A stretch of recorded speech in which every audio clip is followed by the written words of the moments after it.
Welcome back, Idiot Squared viewers. This week we have a fantastic episode.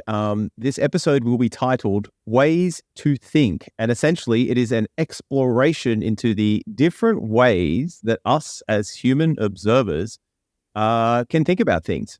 There's many different mechanisms, there's many different ways, there's many different models that we can use to think of things. Some are more useful, some are less useful, and today we are going to cover the space of those possible ways to think about things. We might not get to all of them, but we will get to the main ones. Polska, how you feeling this week? And have you ever thought about this, ways to think about things? I'm good, Guy. Thanks for asking. Never thought about this. No, never thought about different ways you could think. So this sounds pretty cool, and maybe, hopefully, I'll be able to improve my thinking skills after learning more about ways to think. That's what I'm hoping for. Fuck yeah. I agree with you. It's interesting. This is something I've been thinking about for a little while. And I thought it'd be a pretty interesting podcast to go through because, like you, it's not something I've thought about a lot over the years, but recently it's something I have been thinking about, and it was quite interesting and quite illuminating. So I just wanted to start it off with, like, broadly, some people, or broadly, people describe the ways that you can think about things, or they say there's three different modes of thinking. So I've just got a little excerpt here, which is, it is essential to human nature to be able to think critically and creatively. Our ability and tendency to think critically and carefully takes precedence over content knowledge, not only in the classroom, but in the wider world around us. There are thought to be three different modes of thinking: lateral, divergent, and convergent thought. So I'll just give a brief little overview of those three different modes. So you have convergent thinking, which is using logic. This type of thinking is also called critical, vertical, analytical, or linear thinking. It generally refers to the ability to give the correct answer to standard questions that do not require significant creativity. This includes most tasks in school and or standardized tests. Convergent thinking is the type of thinking that focuses on coming up with the single, well-established answer to a problem. When an individual is using convergent thinking to solve a problem, they consciously use standards or probabilities to make judgments. Okay, so that's convergent thinking, coming into a correct answer. Then we have divergent thinking, so using imagination. This type of thinking is also called creative or horizontal thinking. It is a thought process or method used to generate ideas, creative ideas, by exploring many possible solutions. When a student uses divergent thinking, thoughts typically occur in a spontaneous, free-flowing way. Many possible solutions are explored in a short amount of time, and unexpected connections are more easily drawn. After the process of divergent thinking has been completed, ideas and information are organized and structured using convergent thinking. And then the last one we have is lateral thinking. So using both logic and imagination, this type of thinking is commonly referred to as thinking outside of the box. It involves solving problems through an indirect and creative approach, using reasoning that is not immediately obvious and involving ideas that may not be obtainable by using only traditional step-by-step logic. To understand lateral thinking, it is necessary to compare convergent and divergent thinking and build a working relationship between the two types. Does any of that make any sense to you? Yeah, no, I'm picking up what you're putting down, and I feel like I've had moments where I've done all types of thinking, you know what I mean? But I find the lateral one is where, what was that one again? That was the lateral one I understood. Yeah, lateral is like using a combination of both, right? So yeah, that's what's referred to typically as thinking outside of the box. Right, and then the divergent one is you're thinking of a lot of types of solutions simultaneously, right? Yes. Yeah, I feel like that might be, for me personally, that might be the one I've maybe used the least or have the least capability of utilizing, that one just sounds very difficult, I think. So you're saying you lack creativity? Maybe. Like I'm not artistic, right? But slightly autistic. But slightly autistic, yeah. I don't think I'm an artistic person. I do like art, but yeah, I don't think I'm a very good out of the box thinker. Perhaps, I don't know. Maybe I'll be proved wrong in this podcast. Who knows, guy? We'll see. As it stands right now, I just feel like that one is probably the most difficult for me. Yeah. Yeah. So most of school teaches you convergent thinking. It doesn't necessarily teach you divergent thinking. The interesting thing, we've been discussing like the Wolfram model and the Wolfram physics project on this podcast a fair bit. And I just want to bring your attention to the convergent thinking is the merging, divergent thinking is the branching, and the lateral thinking is like zooming out and seeing the both of them, so to speak, or utilizing both the branching and the merging to come up with novel approaches or creative solutions to problems. Just another note on the lateral thinking. So the lateral thinking, there's a great book by a gentleman called Rory Sutherland, who is the head of Ogilvy's marketing or ad agency. Just a great voice. He's a British gentleman. But his book called Alchemy is all about lateral thinking. It's all about what he refers to as oblique solutions. So oblique just meaning like sort of orthogonal or off to the side, or a different way of getting there. So most people focus on that convergent thinking, like, you know, like what's the logical approach to this, so to speak. And then he comes up with very unique, novel, imaginative, creative solutions to problems by using that oblique, what he refers to as oblique, but it's really just lateral thinking. So we've discussed some of his stuff before, but a very good example is the UK government spent like billions, or was spending billions of dollars to make this certain section of rail faster, to improve the, you know, obviously the subjective, to improve the objective time that it took for people to get from one location to another location. And they were wasting a lot of money. And then he came in and he's like, yeah, we don't need to spend anywhere near that amount of money, because what we can actually do is change their subjective experience of the train trip. So we don't need to make it faster. Like, we don't need to spend billions of dollars to make it 10 minutes faster, right? What we can actually do is, if we change the environment on the train, we change the layout of the way that the cabins are done, or we can put some things into the train so that people can spend their time usefully on the train, then that 10 minutes, that doesn't matter, because they can be productive on the train. So something that was going to cost billions of dollars to get like a 10-minute improvement for some people traveling when they travel, he then rethought that and came up with an oblique solution to that, which only cost a couple of $100,000, but greatly improved the subjective experience of the people on the train. So it didn't bother them that it was 10 minutes longer, because they could still be productive during their train trip. Yo, a genius. Yeah. No, he is legit a genius. He's also got another great bit in his book where he talks about why American Panadol is better than British Panadol, and how it's more effective. Like, you know, like painkillers, aspirin. Oh, okay. Aspirin. So it's aspirin that he refers to. But so what they found, and it's interesting because they've recently just, I'm pretty sure they've banned this in Australia now.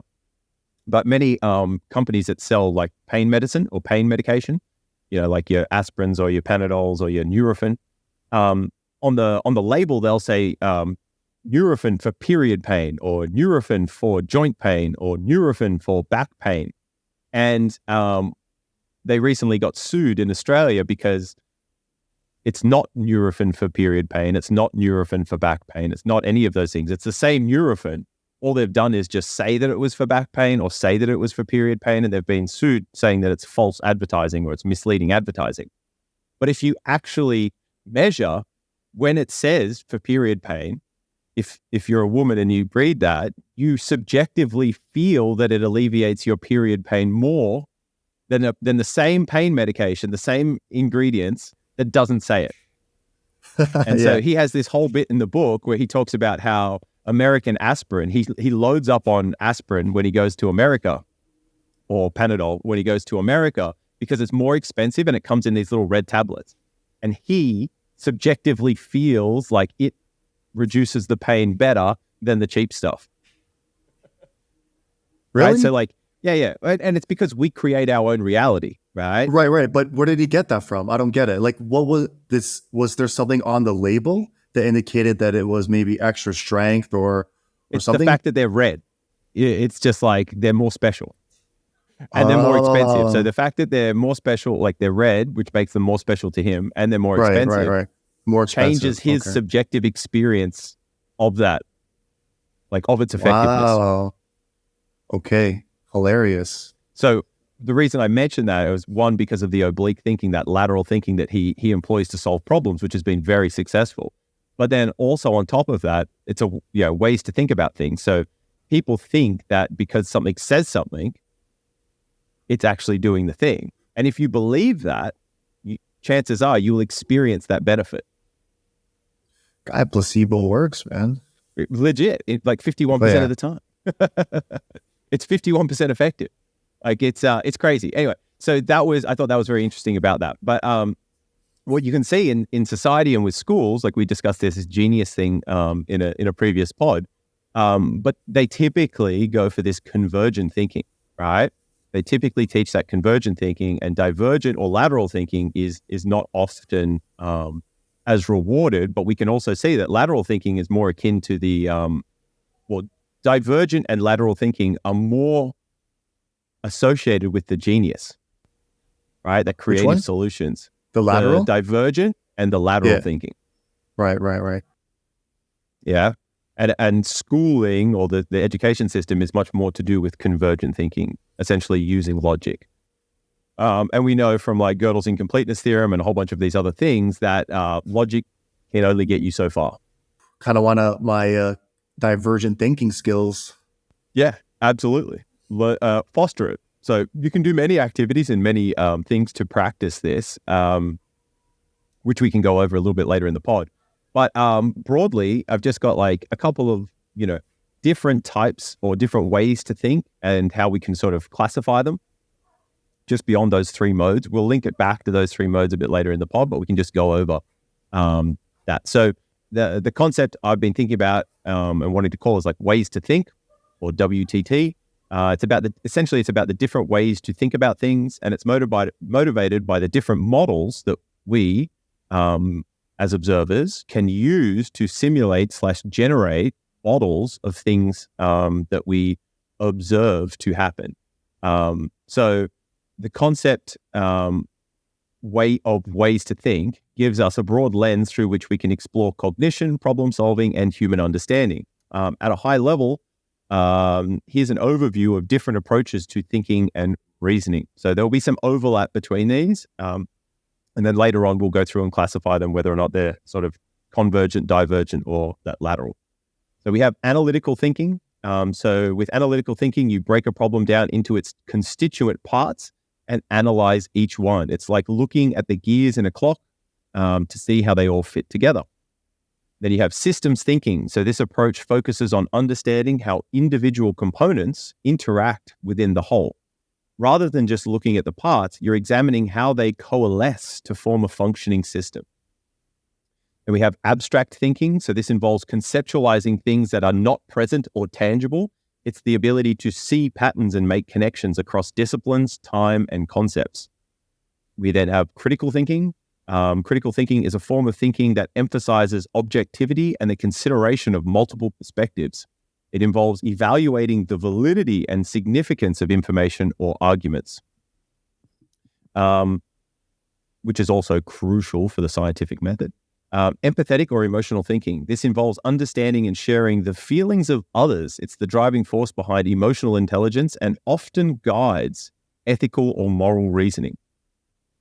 Intuitive thinking. This is less about step-by-step reasoning and more about gut feelings or instincts. While not always accurate, intuitive thinking can be a rapid way to make judgments.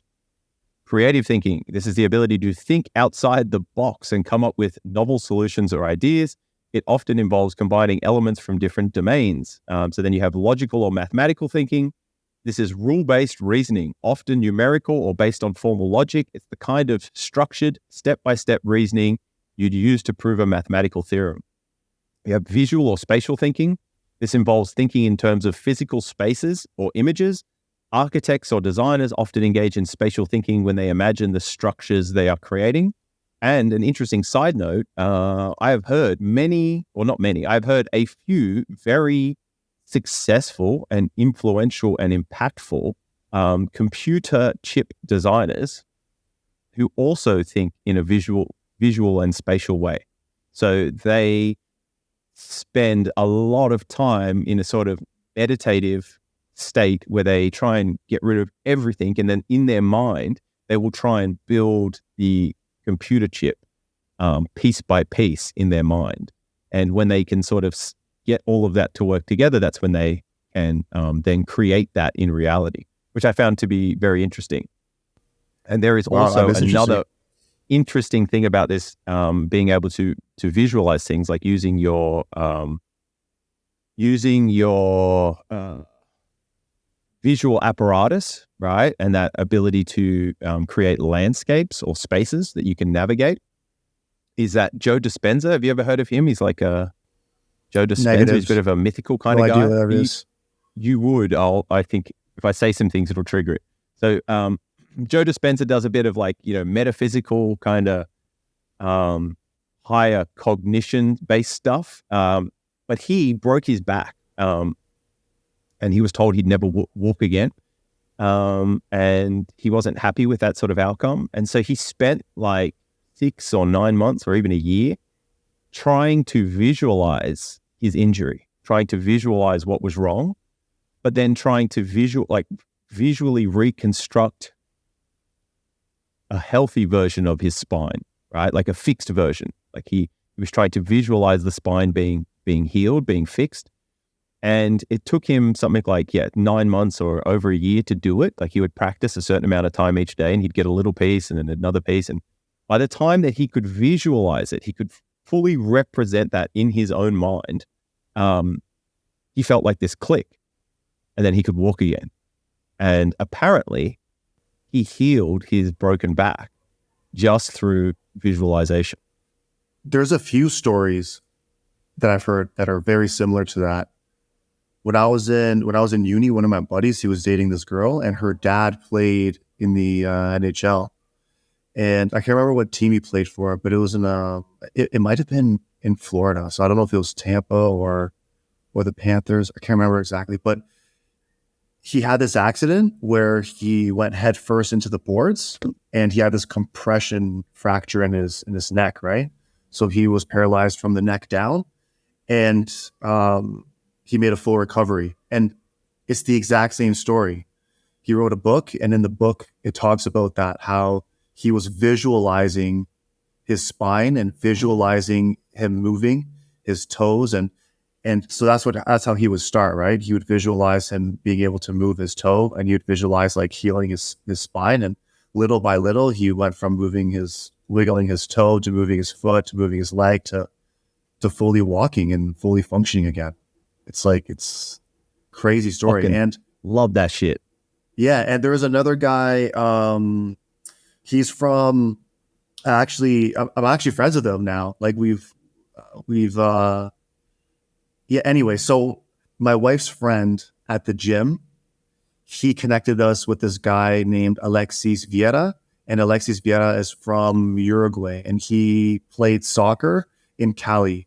So in Cali, there's two club teams. There's I think it's Deportivo and America, and I can't remember which team he played for. I think the green team, and he was a goalie, right?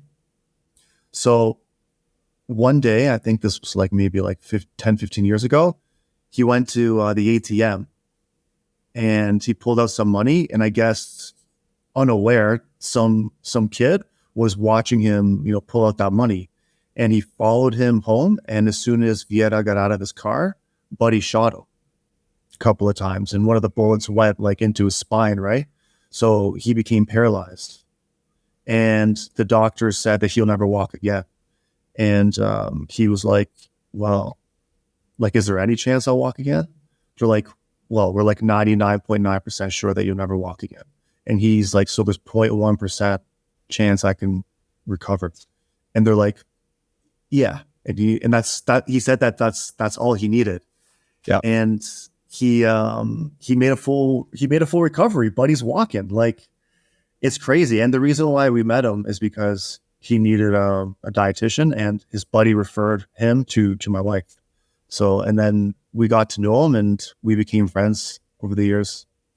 We had a crazy fucking story. I love that. So yeah, listeners might have thought that we got off track there with like talking about these different kinds of things, but this is a prime example of how to think about things. Like there's different ways to think about things, and based on the way that you choose to think about something, kind of dictates your outcomes to a degree, right? So if you thought about that, that you would never walk again, and you took that for granted, you thought about it in that way, you accepted what the doctors had said, the chances are that you wouldn't have walked again. But by thinking about it differently, by thinking that, oh no, there's 0.1% chance, and focusing on that and doing all that you can, your outcomes are very different, right? So he wasn't limited to never walking again. He can now walk again. Same with Joe. He didn't have to take that same, limiting belief. He was able to think about it in a different way, and therefore his outcomes were different, which I find fascinating. So here's what I think. Here's how I think this works, because I've thought about this so long, and I've actually tried applying this technique to myself. Like imagining myself with like a healthy body. Like I think about having a healthy heart. I think about having a healthy brain. And like I just do that from time to time as sort of, I don't know, preventative medicine. I don't know what you would call it. But the reason why I do this is because here's my hypothesis. Because the brain is plastic, right? So for example, if you are a person, like this is like really low level, I would say if you're a person who's suffering from depression, you can get yourself out of depression through, practicing or just meditating or telling yourself that you're not depressed. You can actually rewire your brain, because the brain is plastic. The brain has the capability of making new neuronal connections. New connections, and also losing connections too, right? So you can actually expand parts of your brain, you can diminish parts of your brain. And if you're someone who suffers from depression, like I think those were one of the more easier things that you can recover from in turn, if we're comparing to someone who's paralyzed from the neck down, right? That would obviously take a lot more focus and motivation and time. But I think there's, I don't know, I guess I would map like those two at the two different extremes, maybe. But yeah, because the brain is plastic and you can make new neuronal connections, I think I'm fucking up that word, that you have, like there's, like we're unlimited to the possibilities of what we can do. And I'm actually a believer that you can cure yourself of many different ailments if you really want to, if you just concentrate on doing it. I've heard so many stories of people successfully doing it, so I think it is possible. And I think if you remind yourself each day that I'm healthy, healthy heart, healthy mind, healthy lungs, I'm recovering from my workouts. If you mentally believe that, I think that you can achieve it as well. I really do. I really do think that. Yeah, no, I tend to agree with you. And I think that what really helps to support that is then backing it up with actions. So not just thinking it, but actually like doing things within your life that can, help to improve those things as well. So the Joe Dispenza example where he, claims to have fixed his spine just through thought.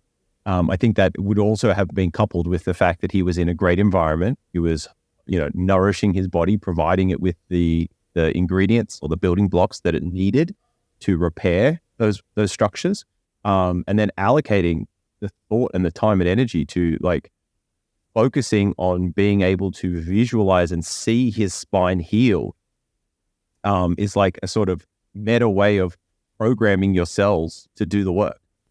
And I think part of why modern illnesses and sicknesses and disease are so prevalent is because as humans, we spend less and less time introspecting in that regard and thinking about those things because we're so distracted all the time. We're part of this new attention economy where everything is created, well, not everything, but so many things are created to get and hold our attention, right? Take it away from those other things, as opposed to, allocating that attention onto yourself, into yourself, and going through those processes. But yeah, I think it's really powerful. By the way, that guy, Alexis Vieira, he has a documentary on Netflix. So if you guys are interested in seeing his story, like he explains the whole story there, you can go check it out. I don't know if it's available everywhere. And obviously it's in Spanish. But use our code idiots10 at ExpressVPN. That's a joke. We don't have one. But if you know anyone at ExpressVPN, hook us up with a discount code. Yeah, it's a cool like story. It's like a good motivational story for anyone who's going through some shit and needs some inspiration. Like if Alexis Vieira can make a full recovery, like I think, many people who are suffering from something is, I don't want to say as simple as depression, but I feel like, I don't know. I feel like that's one of the most easily cured things that people can just do on their own without taking anything. Or without altering anything in their life. I legit think that people who think that they suffer from depression or are suffering from depression can legit get out of that just by focusing and trying to change their outlook on life. I really think it's as simple as that. I don't know. What do you think about that? Yeah, I think it is as simple as that, and it is also simultaneously sometimes not as simple as that. But I do tend to think that if you can change, like we all have the power to change how we think about things to some degree. And I think if you believe that and then you start to use that, then you absolutely can do those things. And especially with that depression. But one of the most powerful beliefs in regards to depression is to understand that it's not about being happy all the time. That the only reason you have ups is because you have downs. And the only reason you have downs is because you have ups. And that if you are stuck in one of those downs, one of those depressions, understand that there are things that you can do to get out of that. Those things might not be easy, but there are things you can do. And sometimes just changing how you think of it or the way that you're choosing to think about something can be very freeing from that depression. So if a typical example is like, why me? Why does this always happen to me? Or these people did this to me, or da da da da da da. Whereas if you flip that and realize like, okay, what did I do? I put myself in that position where they could take advantage of me, or I was too trusting with these people, which is why it didn't end badly. Like wherever you can take ownership, you start to empower yourself, which is a way of climbing out of the depression. But it comes from ownership, which is a bit counterintuitive for a lot of people, or for people. But it really does work. And that is just changing the way you think about something. So yeah, ways to think about things is very powerful. I agree. What's the kid's name from Transformers? The movie series Transformers? You're asking the wrong dude here, guy. Like, I am not a big movie buff or... So he was talking about the actual actor? Yeah, the actual actor. What's his name? He's got a unique name. It's like... Yeah, exactly. So he was on this podcast, and he was saying before he was always trying to be happy. Like, I'm just focused on being happy, trying to be happy, trying to be happy. He's like, yo, that's it's bullshit. Shia LaBeouf? That's him. Yeah. Fuck yeah. So he said, he's like, it's bullshit. I was, I was living a life that was just bullshit. Like, how can I just try and always be happy, always thinking about my happiness? And then he turns around and he says, yo, it's about being useful. Like, I've recently realized that you need to be useful in life. Like, you need to be doing something productive. Like, that's what it's about. And indirectly, you get happiness from that. But if you're just focusing on, I need to be happy, I need to be happy, I need to be happy, you're not going to achieve it like the way you might think. And you can fall into being quite a selfish person as well at the same time, right? So what he then came up with is this, I need to be useful. And I love that. And I think it's so true. If you are useful, right? If you have a role, if you're doing something productive, it doesn't matter what it is. I think it's a lot easier to be happy, and that'll come sort of indirectly as well. Yeah. So that's a huge thing. You can it's purpose and meaning, essentially. That's They do say that without purpose and meaning, it is rather empty. You mentioned another one, the abstract thinking. Yeah.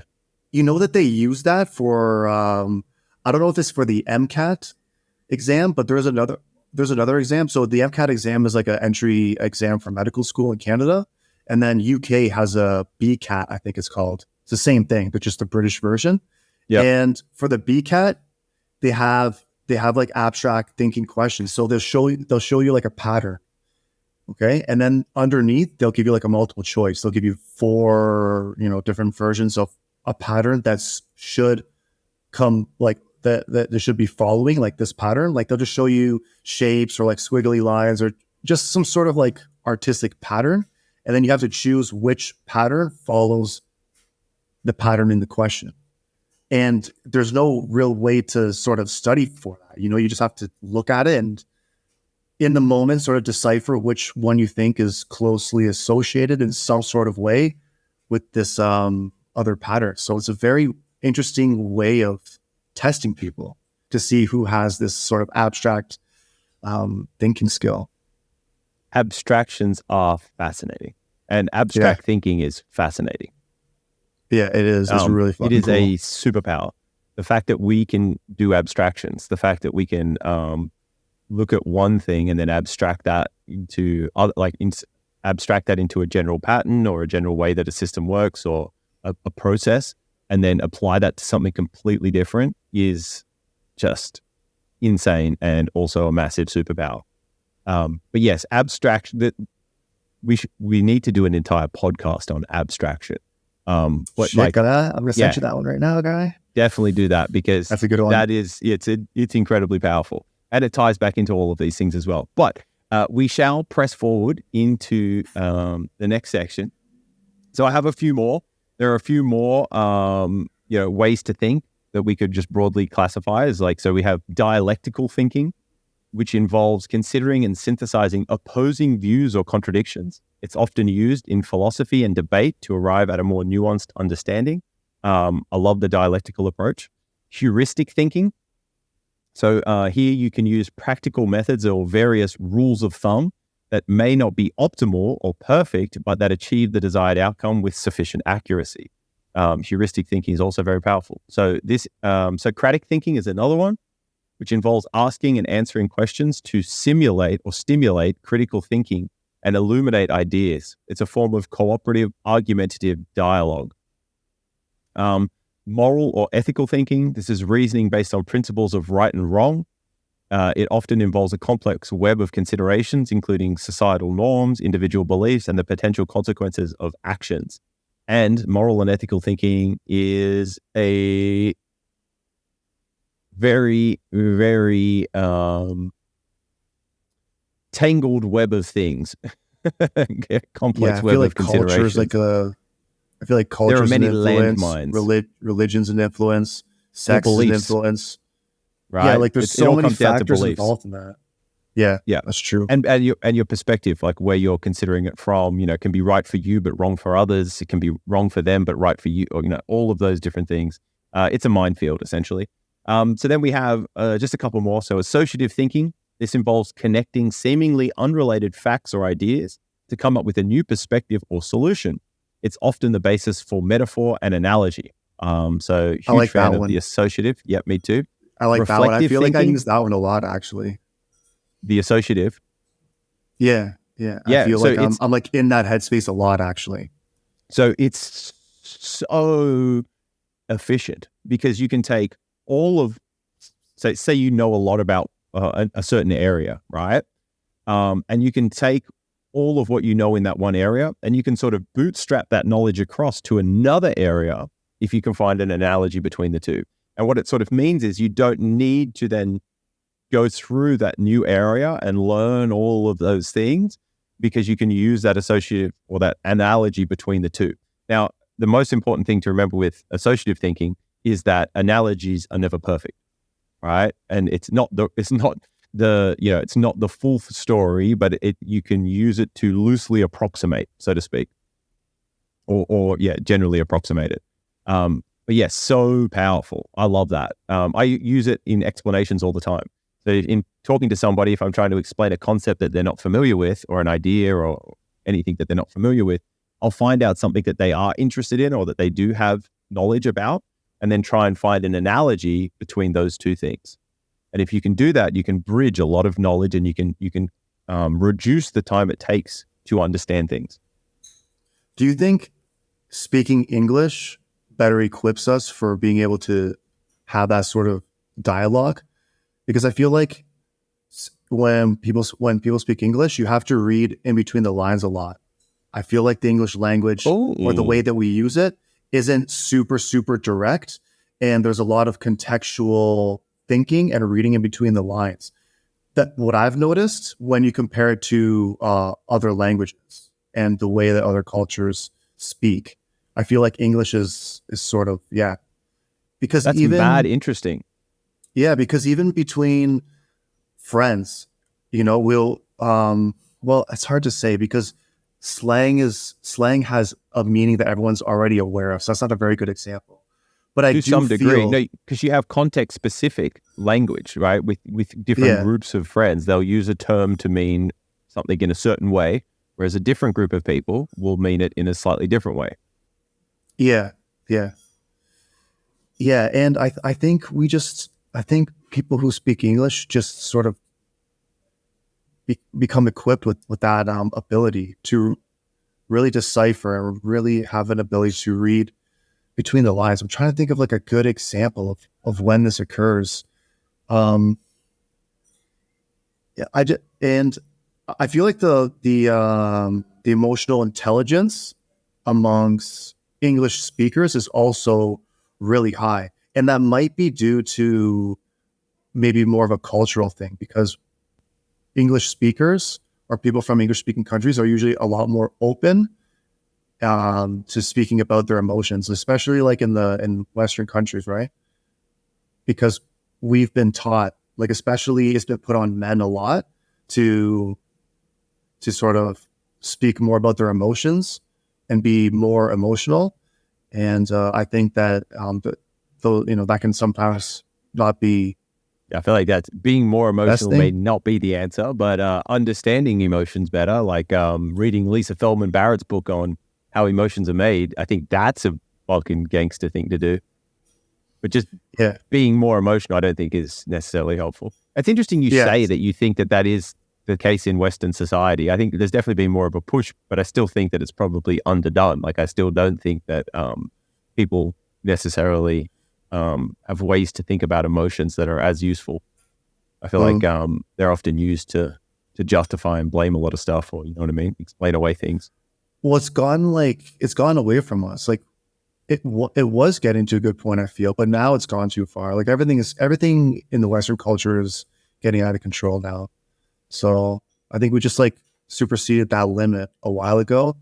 And now, like, people are just way too emotional and get triggered way too fucking easily, and everything's a fucking problem. So I think that's gonna, in the long term, that's actually gonna really damage our emotional intelligence as a whole. I hope it doesn't. I hope that we have the attrition will, like, hopefully because it's not as useful. Hopefully it will not get.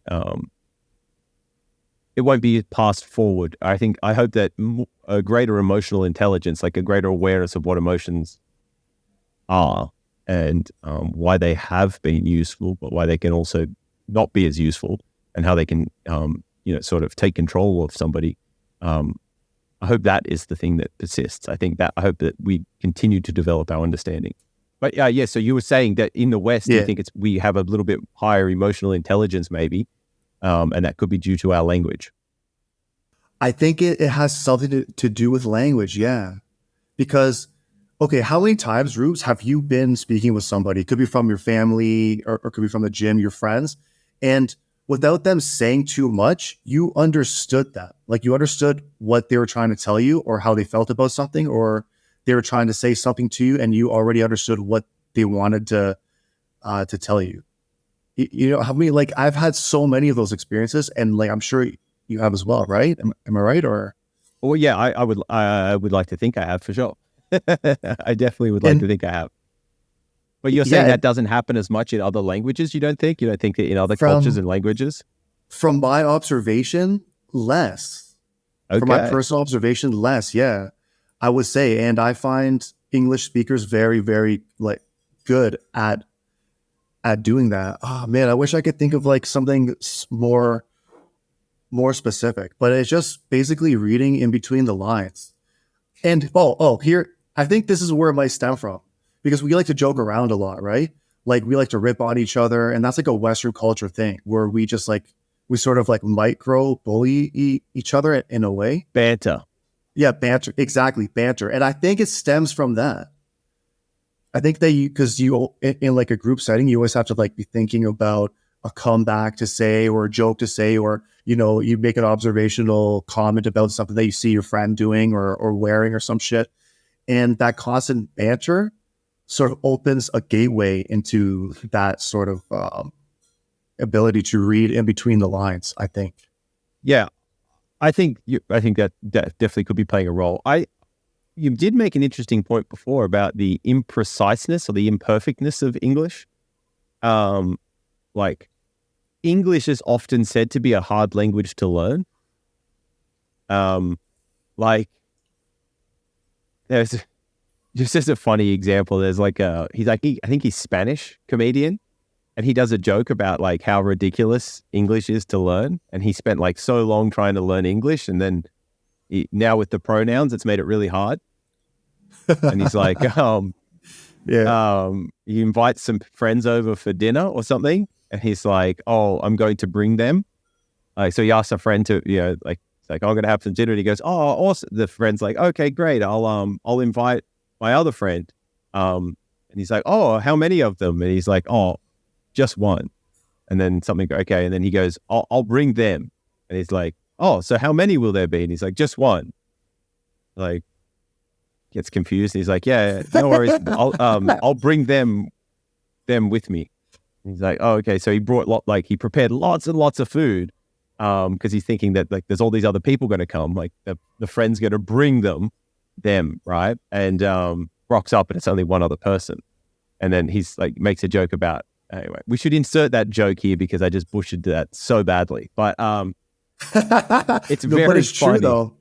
Yeah, It's but true though English is about very hard in that regard. I think for Spanish people it is because in Spanish you have specific words for specific contexts and specific situations, right? Which you can't really alternate, like the uses of in different contexts or different situations is much more difficult to do so.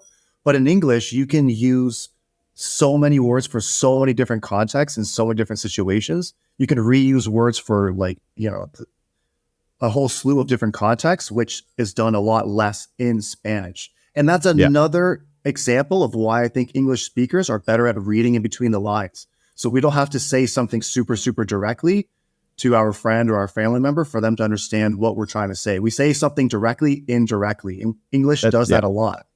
yeah. It's the imprecision that actually allows a bit of freedom and a bit of that thought, but it also is possibly what helps to develop people that speak English's ability to think more through analogies and different things like that, because they have to on such a regular basis because the language is not as precise. Maybe that's it. So I guess language would have a factor in thinking of, like maybe not ability, but Absolutely. way of thinking. Think about, okay, so just ways of thinking. Think about this one. So German, right? Like in German, there are some amazing words that we don't have corollaries for. We don't have words for in English, right? Like there's Schrodenfighter. Oh man, there's some good ones, which is like Schrodenfighter. it was like a face that needs slapping.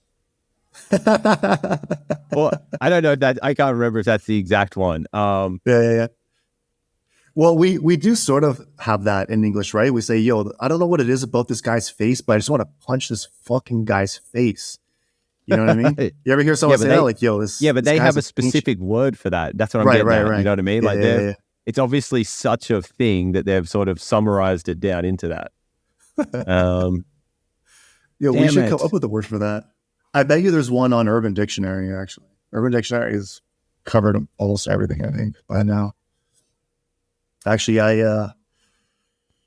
Give me one sec. Idle sent me a newer, I don't know if it's a newer word, but he sent me a word on Urban Dictionary recently. It's autist, because we both like to fantasize about being autistic, and we like to find things that are able to prove that maybe we are autistic in a way. I don't know why. It's just like this weird like fantasy thing. And then now I feel like that's become cool. Like we were fantasizing about this years ago, and now I feel like people who fantasize about being autistic is like a cool thing now. And now I kind of am embarrassed about it just because it's gotten more popular. Yeah, the autist movement is big. Autist has contemporary usage as a self-identifier and a term of endearment used online by individuals who self-identify as non-neurotypical. Although often used light-heartedly and seemingly in jest, it reflects underlying non-typical struggles, can manifest as a tendency towards introversion, social isolation, obsessive thinking, anxiety, difficulty maintaining eye contact, social awkwardness, and missing common social cues, and a feeling that they do not fit in normal society. The colloquial usage reflects a recognition of common struggles, shared ability, and a steadfast refusal for it to be defined as a disorder in any form. It is not a problem to be fixed, but different way of being, and possibly an adaptation of growing up and socializing online, which is interesting. Although not clinically diagnosed as autistic, self-identified autists recognize traits that place them somewhere on the spectrum, are often very high functioning and analytic. Maybe should say analytical. And while still feel very deeply, okay, I think there's a mistake there, are often lower in emotional intelligence and emotional control, and tend to be obsessive in their pursuit and immersion in their interests. Yeah. Speaks to my heart. That's why I think that sometimes that I have like that part in me that I can obsessively do a mundane task for a long period of time. Yeah. You remember that period just before in the podcast where you were like, I don't think I'm autistic. And I said, but autistic for sure. Yeah. Yeah, I remember, guy. I see you, guy. I see you, dog. Okay, so I found the word. This is not what I said, but Backfeidengeist is Backfeidengeist is a German word, which I'm probably butchering. That it stands for a face that needs slapping or punching. I love that, man. I love that. The other definition is a face that's badly in need of a fist. A face that is in need badly of a fist. Yo, that's mad funny. Yo, I love German people, by the way. I think Germans are mad smart. And they're like the most, the most easygoing, but also they are easy. Like when you travel, for some reason, if you go anywhere in the world, you always meet mad Germans. It doesn't matter where you go. They just fucking travel literally everywhere. And I always find myself becoming good friends with German people. Just not even by choice. It's just somehow it just falls into place. And I'm always like, yo, by the way, you're from Germany, aren't you? And they're like, yeah. I'm like, I always end up making German fucking friends. I just find them like really easy to socialize with and do things with. Obviously, Germans are also, well, I don't want to like stereotype, but they're organized people, and they're very like polite, and they're very easygoing as well. I find I think they're one of the better people to just hang out with, just like meet randomly and hang out with. I don't know why. Yeah, love the fucking Germans, man. Well, I'm glad you like the Germans. That's interesting. That is very interesting. They definitely do have some really good words that we don't have other words for. So I also find that interesting. There are other languages, like Japanese and things like that. They have what is it? Wabi sabi is a Japanese word that is like the perfect imperfection. I think wabi sabi. Wabi sabi. Hold on one sec. I might be confusing that with wasabi. I got a word for you after that one. Okay, so yes, wabi sabi, the design style that appreciates the imperfect and natural. Can you say it again? Wabi sabi. Wabi sabi. The style of design is characterized by appreciating the imperfections of nature as well as the traces of time. So it's like beauty in the imperfection. Nice. I don't know if I'm saying this right, but it's a Chinese word. I think it's biswa. Biswa? It's spelled Baizuo. Biswa. And it literally means white left. Is a derogatory Chinese neologism used to refer to Western liberals and leftists and to their values, especially in relation to refugee issues and social problems. I love that shit. Yeah, it's a motherfucking Baizu, son. Fucking Biswas. Yeah. I hope that's how you say it. Actually, I can get here. I'm gonna put it into Google Translate, and it'll tell us exactly how the pronunciation is. So while you're doing that, I just want to discuss. So, like, different words with different definitions change how you think about things. Like, if you don't necessarily have a word or a concept for something, it's very hard to think about it in that way. And so, language definitely influences how you think about things. Okay, I'm gonna share. Go for it. But it doesn't translate it. Like when I put it in the Chinese, it just says biswa in English as well. So it might not be it, but I copied it from the Wikipedia page where it had Let's go, guy. Press the play button. Baizuo. Yeah. Baizuo. No, you need to have a bit more femininity in your voice, guy. Baizuo. More femininity. There's like a T in there, eh? Baizuo. No, more femininity. You're almost close, but a bit more femininity and more girly. Baizuo. This guy, go two more. Baizuo. I just hear it again. Play it. Baizuo. That's a dope word. All right, we're going to get canceled for being racist. No. Negative, guy. We're saying it's a good word. I like that word. I think it's a great word. I'm going to use that in my... of white leftists. I agree. I'm going to use that. I think it's fantastic. Okay, so apparently the Mandarin pronunciation is Baizuo. P-A-I-T-S-W-O. Baizuo. And you're right. It's Mandarin. The language is fucking Mandarin. Everyone says Chinese, but it's actually Mandarin. Yeah. I think I've just nailed that. Baizuo. Nice guy. Yeah, we should use that one. Like if we see some like annoying white leftist, we got to drop it. I'm going to call one of our friends that today. So let's get back to the pod. Ways to think about things, right? So we've gone over a bunch of different ways to think about things. You've also got computational thinking. So it's a problem-solving method that involves various techniques like decomposition, pattern recognition, abstraction, and algorithmic thinking, often used in computer science, but can be applied to other fields as well. This computational thinking is going to become more and more important moving forward. Narrative thinking. This involves constructing a story or sequence to make sense of events or ideas. It's the basis for much of our social understanding and is often used to create compelling arguments or explanations. I also just want to highlight how important narrative thinking is. You can see how important narrative thinking is just by looking at history and looking at how much information is transmitted through stories and narratives. Think about Bible, religions, all of these different things chose narrative as a way to communicate information and knowledge across time. So narrative thinking is incredibly important. And then the last one, just to wrap these ones up, is probabilistic thinking, which involves considering the likelihood and distribution of outcomes, often using statistical reasoning, and it can be used in decision-making under uncertainty. So each of these ways of thinking offers a unique perspective and a different set of tools for understanding the world, solving problems and making decisions.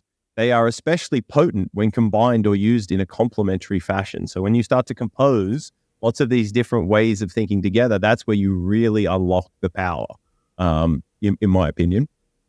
So yeah, any questions on any of that? The narrative thinking is kind of an annoying one, to be honest.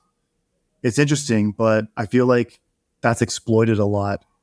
The media uses a lot of narrative and to get people narrative thinking about, because things it's that the media so powerful. That's why. It is really powerful, but like it happens even like amongst friends or amongst family members too, where narratives get created, and if you're not there to stop it, suddenly there's like this narrative about you that's being fucking created. Whoa, wrong. We talking about a personal thing here? I feel like we hit a nerve on that one, dude. What's going on? It is. No, you don't need to share. It's okay. No. I don't want to turn into a lol cow. So the internet's gonna start like, because that's what lol cows do. They basically are people who expose themselves on the internet completely, but like shit that they shouldn't be letting people know. Basically, like what I wasn't gonna say more than that, but if I did, that's like a lol cow thing to do, right?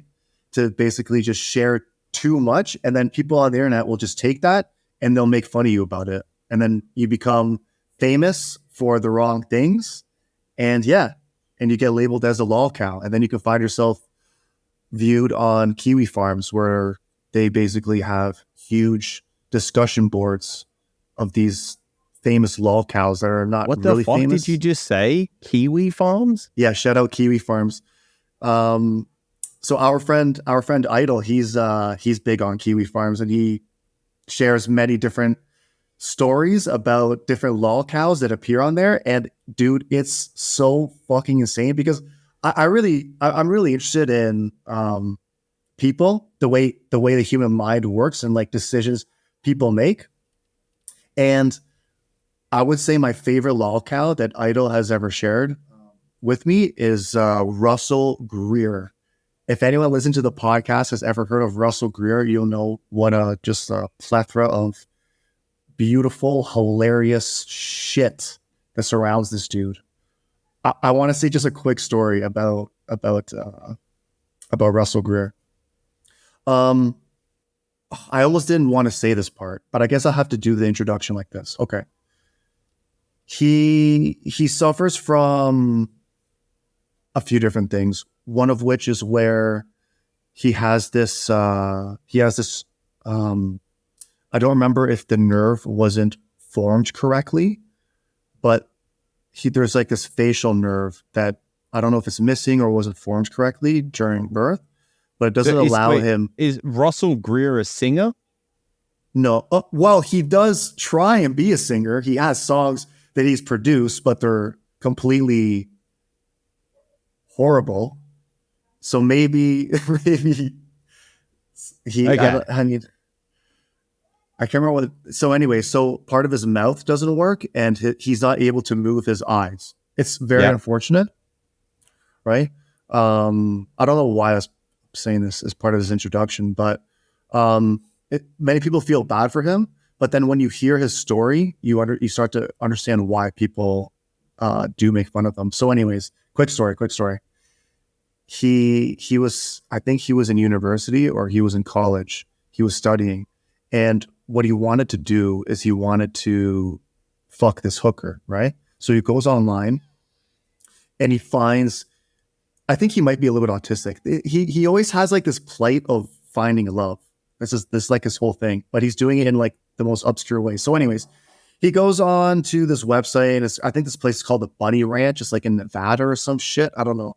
But anyways, he ends up making the decision to not study take like 6 months off of school so he can go to work to make enough money to go bang this hooker at the Bunny Ranch, because he's already done the done the research. He already knows which place he's going to, which hooker he's going to fuck. Anyways, he takes 6 months off, goes to work, saves enough money, buys a bus ticket to go to this bunny ranch because it's out of state. It's like in a different state. And it was an overnight bus, right? So he gets on the bus. He's dressed in a full like tuxedo suit and he buys flowers. And this bus ride's like 14 hours. By the time he gets to the bunny ranch, it's mad early. It's like 9 o'clock in the fucking morning. He smells like shit. The flowers are like flopped over. He looks greasy because he's been on this bus the whole fucking time, right? He didn't give himself time to actually prepare. Like he got ready the night before. Just so strange. Anyways, he gets to the bunny ranch and I don't know like how if it was an appointment, but he knew who he was going to have or try and bang before getting there. Anyways, he has a 4-hour time limit, right? That's how much he paid for. So they leave. He first takes her to a restaurant, but it's like 10 o'clock in the morning, so the restaurant isn't open. They ended up talking and talking and talking, and suddenly the 4 hours is up, and he hasn't fucked her yet. And she's like, yo, Russell, your time's up. I'm going back to the bunny ranch. Like, have a good day. And he gets mad pissed because they didn't fuck, right? And he just took 6 months off of school to work, saved up his money. Got the boss out there, bought the flowers. Yeah. Yeah, dude. So he makes a big stink about it, right? And then he attempts to sue the owner of Bunny Ranch for what occurred. Or maybe he tried suing the hooker. I don't remember what it was. But he legit like took out like a legal, I don't know, like what is that? You sue? Is he trying to I guess he's trying to sue them. That's definitely not how you get the pussy. Yeah. You definitely don't try and sue the hooker. So this is the type of shit that this guy does. And that's just one story. He's attempted to sue Taylor Swift because she wouldn't date him. He's attempted to sue, what's her name? Ariana Grande because she wouldn't go out on a date with him or she wouldn't like answer his emails or some shit. It's fucking hilarious, man. You guys gotta check him out. But so how do we tie all that back together? What was the sorry, guy? what was the impetus for that little divergent moment? I don't know. Oh, lol cow. Oh, because I didn't want to turn into a lol cow because I had that personal experience with a narrative thinking about how people can start creating a narrative about you. Oh, you're not there to sort of I think we answered the question from the beginning. You go. No, that's it. I think that narratives can be dangerous. Yeah, but that's because they're so powerful. They can be good or bad. You know what I mean? Like they can be both powerful positively or powerful negatively. I think that highlights the power. Hey, yeah, go on. Let's go. Yeah. Sorry. I think I can kind of tie it back to ways of thinking. So if you take the case study of Russell Greer, which to me is the most fascinating case study of human behavior and thinking that there currently is on the internet,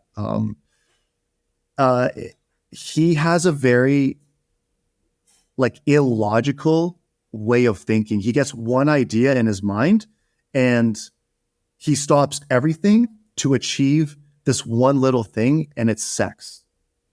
That's it. Right? So he will literally take off 6 months of his life to achieve like this little insignificant thing that has taken him forever. But to him, it's incredibly significant because chances are he probably has never had it. Yeah, he probably wants the one thing that he's never had or never been able to get. Hence why he focuses solely on it. Because he thinks, oh, that's the solution to all my problems is this. Yeah, which is insane. But I can when you say it that way, I do understand it, and I've thought about this a lot. Like it is understandable. It's very unfortunate. I mean, so what do you think about that? What do you think about that? Like if men, because there are incels. Do you know what an incel is? Yeah. I think the word has become more mainstream in our head. Well, look at that community, right? Like, that sucks.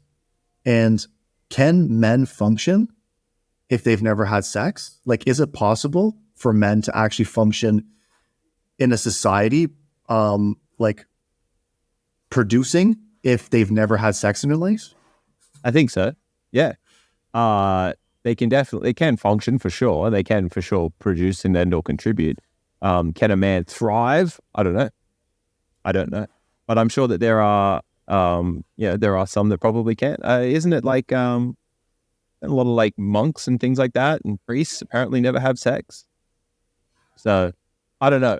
I don't know if they contribute meaningfully to society. They definitely do some stuff. I don't have a broad enough view. I don't have enough understanding of that at those levels to comment whether or not it's useful or not. But I don't know. For myself, I personally can't really imagine. I think it's a beautiful thing to participate in the process that produces life and helps to continue this show on the road, so to speak. Yeah, because when, like, as men, like we grow up and, like, you know, early on to be considered or to have this self-perceived notion that you're cool is if you're banging chicks, right? In some cultures, yeah, for sure. So just because that happens in many groups of friends with guys, like, that will later translate to abnormal behavior later in life if that's something that you still haven't achieved. I'm not, probably not all the time, like what you were saying. You overemphasize it because you don't have it. Yeah, because it's perceived as something so important when you're younger, and also that when you're you just deficient become in it. fixated on it. Yeah, but that's just because you're deficient in it. Essentially, like you haven't had it. Everyone talks about it. It's this whole big thing to you. I think that's broadly applicable there. So this is how I want to tie it back in. How does that affect your thinking then? How does that affect your ability to think about shit if you're fixated on one thing? Well, then, it greatly inhibits your ability to think of all other things. But so if you're fixated on one thing, it depends on what the thing is, right? Because if you substitute out sex and substitute in like some problem Rockets. in physics, rocket, right? Or something like that. If you're fixated on that shit, you could come up with a solution that fucking gets us, like opens the possibility for interplanetary colonization, or That's travel. true. That's a good point. And so it's like, it's what are you fixated on? And why, I suppose. So if you're fixated on sex and the reason you're fixated on sex is because you're very deficient in it, like, good luck to you. Cool. I feel sorry. Like, I wouldn't want to be like that. But I don't know. I feel like that's like, because there are 8 billion people, we're going to have a distribution where there are some people that do that. And thankfully we've got Kiwi Farm so we can lol at those motherfuckers. I don't know. There's some dark fucking lol cows on there too, man. Like some I have never heard of that up until until today, and I just opened a browsing tab and it looked kind of interesting. So I will be looking at that a bit later. But so we can wrap this whole thing back up, tie it all together. I wanted to also tie a bunch of other things together, but we're going a little bit over time here. Might have to do a revisit here. Okay, so I just want to tie this back to the convergent thinking, divergent thinking, and lateral thinking. Okay, so the concepts of convergent, divergent, and lateral thinking offer another level or another layer of categorization that can be used to better organize the various ways to think that we've explored. These modes of thinking can serve as overarching themes under which the specific ways to think can be grouped based on their attributes and the kinds of problems they're best suited to solve. So convergent thinking, the definition focuses on finding the single correct answer to a problem. It's logical and analytical. The ways to think types. So we've got analytical thinking, logical or mathematical thinking, systems thinking, computational thinking, and probabilistic thinking. The strengths, excellent for problems that have a single best answer, excels in structured environments. The weakness may overlook alternative solutions, less effective for open-ended or creative tasks. Divergent thinking. The definition focuses on generating multiple possible solutions to a problem, fostering creativity. The ways to think types that we can bucket here are creative thinking, abstract thinking, intuitive thinking, associative thinking, visual or spatial thinking. The strengths of this divergent thinking are excellent for brainstorming and creative problem solving, useful in ambiguous situations. So the weakness, it may generate impractical or irrelevant solutions and can be time consuming. So lateral thinking, which involves, the definition is, involves using both logic and creativity to find innovative solutions to problems. The ways to think types that it buckets are critical thinking, heuristic thinking, empathetic or emotional thinking, reflective thinking, and narrative thinking. The strengths offers a balanced approach, excellent for complex problems requiring both analytical and creative solutions. Weaknesses may require more mental effort to switch between different modes of thinking, could lead to analysis paralysis. I can relate to that. But in closing, so these overarching categories not only help organize the ways to think, but also make it easier to select an appropriate way of thinking based on the nature of the problem at hand. For example, if a problem requires a single best solution, convergent thinking methods like analytical or logical thinking might be most appropriate. For more open-ended problems, divergent thinking methods like creative or abstract thinking may be beneficial. Complex problems requiring a nuanced approach could benefit from lateral thinking methods like critical or heuristic thinking. And by integrating these methods of thinking into the ways to think framework, it becomes an even more powerful tool for problem solving, learning, and decision making. So essentially, when faced with something, you can broadly break it down into those three different modes, identify where it sort of sits in there, and then from that, you can see that there are different ways to think about that problem. And if you haven't been making progress on a problem or you're being stuck on something, maybe you can reflect and think, which of these different types of thinking have I been using or overusing? And are there others available that would better suit the problem at hand? Does that kind of make sense? Yeah. So what we can do with this is actually create like a decision tree, right? A decision tree that we go down. So when we have a problem, we can go down the decision tree and figure out like, okay, what types of thinking might be best suited to this problem that we're trying to face, which could be pretty useful. And then to tie it back into your example of, what's his name? Russell Greer. Russell I also Greer. got to give out a shout out to Chris Chan. Those are probably the two best lolcows that exist. Chris Chan has like a history. He's considered as the first internet lolcow, I think. He's like the pioneer. And this guy is, I mean, there are people have dedicated channels that do documentary series on Chris Chan. Like it's so insane how much shit there is about this guy online, and it's all completely in fucking insane, dude. This guy is. So they've found their place by being the clown, the moth or whatever. It's an interesting way to get fame. He fucked his mother recently. Sorry, dude. He fucked his mother recently, bro. So the story of Chris Chan, it starts off really light and fun, and it just gets more fucked up, and it just it has to. It's so what insane. He's relying on is cringe, right? Like when you have no real talent, you have to keep progressing somewhere, and so he divulges into disgusting.